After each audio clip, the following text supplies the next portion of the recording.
I'm explaining you practice question number 1. In practice question number 1, they given to us different transactions, or in required they given to us record above transactions in journal and close factory overhead account. Means according to required हमें question का journal form करना है. Now what is the transaction number 1? In transaction number 1 they given to us purchase of direct material during the month amounted to rupees 70,900 on account. Means हमने material bye किया है तो material debit हो जाएगा, और हमने ऑन अकाउंट पे ख़रीदा है तो अकाउंट पेबल हमारे पास से क्रेडिट हो जाएगा. इसके बाद हम इसकी जो है वो एंट्री को रिकॉर्ड कर देंगे to record purchase material on account. Then move to the next transaction. In transaction number B, material requisition issued by the production department during month total to rupees 60,300. Means हमने material जो purchase किया था अब वो हमने in process के अंदर भेज दिया है. तो हमारी एंट्री कैसे बनेगी? Work in process debit and material credit. Transaction number C is time card of direct workers show the total labour cost of rupees 37,500 at rupees 15 per our. Means worker को जो हम पे करेंगे उसका टोटल अमाउंट क्या बताया है उन्होंने 37,500 और पर आवर पे 15 जो है रेट उन्होंने मेंशन किया है. तो सबसे पहले हम आवर्स फाइंड आउट कर लेंगे कि आवर्स कितने आवर्स काम हुआ है. 37,500 को जब हम 15 से डिवाइड कर लेंगे तो हमें टोटल आवर्स पता चल जाएंगे कि कितने आवर्स काम किया जाएगा. 2500 आवर्स आ गए. देन इसकी एंट्री किस तरीके से रिकॉर्ड की जाएगी कि वर्क इन प्रोसेस डेबिट और payroll payable is credit. Means जो एंट्री नंबर बी थी उसके अंदर हमने मटेरियल को रिकॉर्ड किया है, और जो एंट्री नंबर सी है उसके अंदर जो मीन्स हम जो लेबर्स को पे करेंगे पेरोल पेबल वो हमने रिकॉर्ड किया है. Then move to transaction number D. In transaction number D, they given to us direct workers were paid rupees 28,700 in March.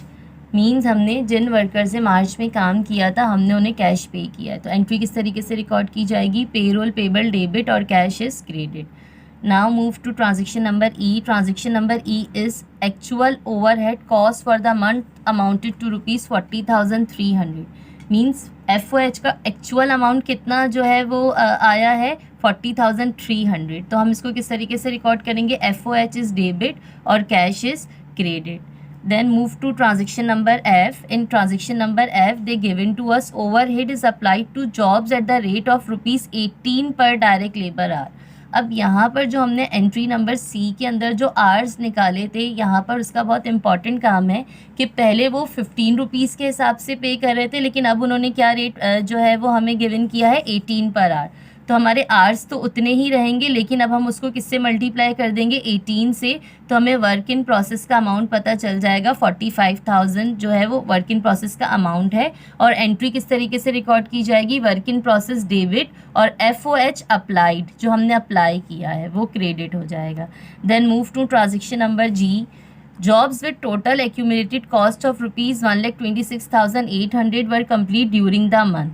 Means कितना काम हमने कंप्लीट कर दिया. फिनिश गुड्स हो गई हैं हमारी 1,26,800 की, और वर्क इन प्रोसेस जो अब तक डेबिट चल रहा था अब वो क्रेडिट हो जाएगा हमारे पास से. Work in process is credit. Then move to transaction number H. In transaction number H, they given to us during March job of rupees 1,05,000 was sold at rupees 1,75,000 on account. Means कि जो job हमने complete की है 1,05,000 की उसको हमने cell कर दिया है 1,75,000 में. तो यहाँ पर इसकी दो एंट्रीज बनेंगी. फर्स्ट एंट्री को हम किस तरीके से रिकॉर्ड करेंगे कि cost of goods sold debit and finish goods credit. कि मीन्स जो चीज़ हमारी इन प्रोसेस थी अब वो कंप्लीट हो गई, फिनिश गुड्स क्रेडिट हो गया, और उसका अमाउंट कितना है कॉस्ट ऑफ गुड्स सोल्ड का 1,05,000 है. और उसकी जो दूसरी एंट्री हम रिकॉर्ड करेंगे वो किस तरीके से करेंगे? अकाउंट रिसीवेबल डेबिट 1,75,000 और sales is credit 1,75,000. Now our required number 1 general journal is completed.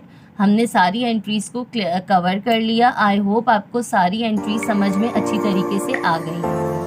Kindly like, subscribe and share my channel.